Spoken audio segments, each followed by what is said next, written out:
All right, so there's two problems with the leg lift when you're coming into like a return to throw after an injury.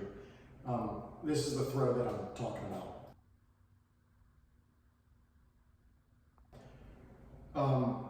The leg lift leads to disassociation of the pelvis. Next thing you know, you're landing in a different spot. Your pelvis and your torso kind of get confused because you haven't pitched in so long. So next thing you know, everything gets out of whack and we end up throwing a little differently. So for example, Dom Perch, who I've used in numerous video examples for labrum, he was smooth sailing for like 8 weeks post-labrum, completely fine, shuffle throwing like 80 miles an hour, which was too fast.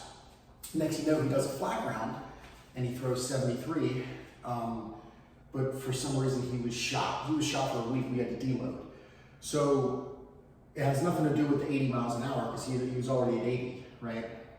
It was the leg lift. It was the fact that when he went into a flat ground and he did the leg lift, his body thought that he was pitching again. His body went haywire and it freaked out. I can't explain it. I just experienced it the same way. I could just throw like this, completely fine. God forbid I did a leg lift, my whole body would shut down. So we don't have to right now. You know, there's a difference between throwing and pitching. And typically guys that leg lift at such an early stage, they're not leg lifting to get better. They're leg lifting because, respectfully, they miss playing, right? That's just how it is. That's how I was.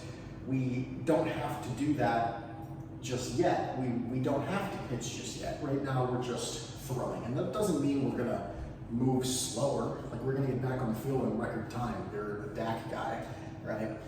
It's just that we have to be careful with the leg lift. So typically I wouldn't start with the leg lift until we're about week 6 to 10. It kind of depends, because around week 6 we kind of determine like, okay, are we doing flat grounds, are we doing shuffle throws, are we doing some sort of long toss variation, kind of branches into those 3 different ways. So I would cut the leg lift out for now, unless it's assigned in a certain plyo. Like if I give you exaggerated RDL plyo, like yeah, I want you to do a leg lift and carry over. But for now, bang.